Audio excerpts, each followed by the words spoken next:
Bonjour tout le monde, c'est Paul de Crypto-Formation, j'espère que vous allez bien parce qu'aujourd'hui, on a eu une énorme nouvelle qui va faire une grosse différence dans le marché des crypto-monnaies, probablement même sur le court terme. Le XRP vient d'être jugé par un juge comme n'étant pas une security, donc n'étant pas un titre financier qui a été vendu illégalement. Si vous voulez savoir exactement c'est quoi une security et pourquoi ça impacte de façon majeure le marché des crypto-monnaies, je vous recommande d'aller voir ma vidéo que j'avais faite juste ici, que vous voyez, qui explique c'est quoi une security et c'est quoi les crypto-monnaies qui sont visées par la SEC. Et là, on a vu le XRP exploser de près de 30%. Regardez même, on va aller voir la charte en heure, en moins d'une heure. Donc ça, qu'est-ce que ça veut dire pour le marché des crypto-monnaies? C'est majeur, parce que XRP, parmi toutes les crypto-monnaies majeures que je connais dans l'écosystème des cryptos, c'est probablement une des cryptos qui aurait pu, selon moi, être déclarée comme une security et ça aurait fait peut-être du sens, là. Parce qu'on se souvient que les fondateurs arrêtaient pas de vendre du XRP à coût de plusieurs millions de dollars par mois sur la communauté, là. Donc vraiment, si XRP n'est pas une security, mais là, ça amène un tout autre monde, là. Parce que vous vous souvenez, les altcoins, donc toutes les crypto-monnaies sauf le Bitcoin, avaient beaucoup de pression aux vendeurs dernièrement parce que on avait un épée de Damoclès au-dessus de la tête comme quoi la SEC pourrait dire que finalement toutes ces crypto-monnaies-là étaient illégales aux États-Unis et ils n'auraient pas pu se vendre aux États-Unis. Et si on va voir les crypto-monnaies qui étaient attaquées par la SEC et déclarées comme des securities au mois de juin, on voyait la liste était quand même conséquente ici. Et là, je vous montre un extrait du rapport mensuel que j'ai fait pour cryptorecherche.com.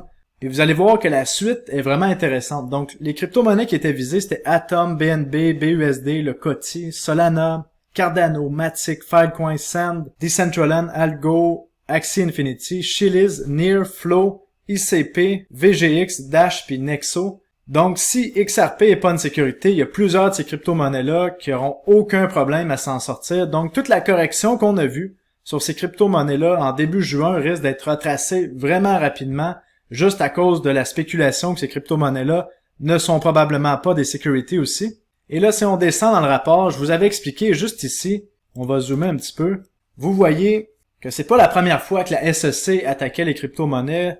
En décembre 2020, le XRP avait été attaqué par la SEC disant que c'était une security. Le prix avait plongé de 65% en 2 semaines, mais après, en à peine 105 jours, le prix a fait x10.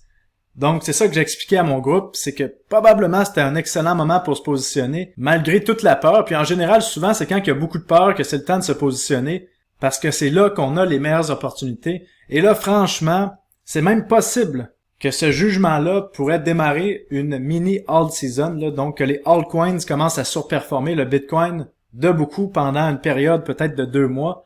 Donc ça, on va suivre ça avec intérêt. Je vous recommande de suivre la chaîne parce que je vais vous tenir au courant de ce qui suit. Et là, vous voyez d'autres crypto-monnaies qui explosent à la hausse, là, comme Cardano, Solana, qui font du 10%, Polygon. Donc, franchement, c'est une excellente nouvelle. Puis en plus de ça, avec la nouvelle de BlackRock et toutes les plus grosses compagnies du monde qui vont probablement finir par avoir leur ETF spot Bitcoin d'ici les prochains mois. Mais là, je pense que franchement, on a un gros vent dans le dos pour le marché des crypto-monnaies. Puis en plus, qu'est-ce qui confirmait qu'il y avait quelque chose qui se passait, selon moi? Et en fait, je vous parlais de ça dans ma dernière vidéo que j'ai faite la semaine dernière. Je vous expliquais que les minières de Bitcoin étaient sur le point d'exploser à la hausse. Et là, c'est ça qu'on a vu. Comme on voit ici, Riot, qui est à pratiquement x6 depuis son bas de décembre 2022, qui est la deuxième plus grande minière par capitalisation boursière. On a Mara aussi, que vous voyez, qui était à 3$. On est maintenant à 19$. Donc, quand je voyais les minières de Bitcoin monter de cette façon-là, alors que le Bitcoin ne monte pas, souvent les minières de Bitcoin ont tendance à monter avant le prix du Bitcoin, avant qu'il y ait une explosion à la hausse. Donc potentiellement, qu'on pourrait voir de l'action aussi au niveau du Bitcoin, mais là sérieusement, je pense qu'on va avoir de l'action au niveau des altcoins dans les prochains jours, à moins qu'il arrive une nouvelle qui est complètement l'inverse, parce qu'on sait jamais dans le monde des crypto-monnaies, peut-être que j'ai un syndrome post-traumatique, mais vous vous rendez compte qu'à chaque fois qu'on a une bonne nouvelle, il finit par avoir une mauvaise nouvelle. Donc c'est là qu'il faut garder quand même notre tête relax, analyser les choses telles qu'elles sont. Et là, de toute façon, il faut s'attendre à ce que on ait plus tard des corrections massives dans le monde des crypto-monnaies parce que c'est comme ça. Puis aussi, qu'est-ce qu'il faut se rappeler, c'est que les grosses entités aiment beaucoup les crypto-monnaies à cause d'une chose. C'est que ça permet d'avoir de la volatilité extrême à la hausse comme à la baisse. Donc c'est pour ça qu'ils essaient de jouer avec le cycle de nouvelles pour nous faire peur. Donc on voit des entités, vous vous souvenez de JP Morgan en 2017 qui disait que Bitcoin était de la merde devant les médias, puis en même temps il achetait du Bitcoin.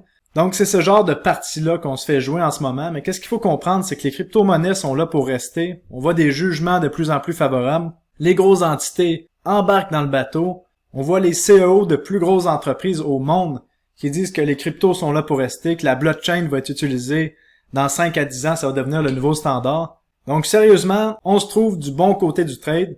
Là, la seule chose qu'on a à faire, c'est d'être patient selon moi. Et encore une fois, rappelez-vous que je ne suis pas conseiller financier et je ne fais que dire mon opinion dans cette vidéo. Donc si vous avez aimé, n'oubliez pas de mettre un like, un commentaire en me disant qu'est-ce que vous pensez qui va arriver pour le prochain cycle haussier. Et si vous voulez savoir ce que j'achète, ce que je vends en direct, je vous invite à vous abonner à mon groupe cryptorecherche.com. Le lien est dans la description, dans le bas de la vidéo. Et on a des intervenants extraordinaires là, comme Iril qui s'est joint à nous, qui nous fait des rapports plus que pertinents et faciles à comprendre. Et plusieurs autres intervenants vraiment intéressants comme Alex qui nous parle de airdrop. D'ailleurs, il y a une vidéo qui s'en vient là-dessus dans les prochains jours sur un airdrop intéressant. Donc je vous dis tout le monde, passez une belle journée, puis on se revoit très bientôt. Salut, bye bye.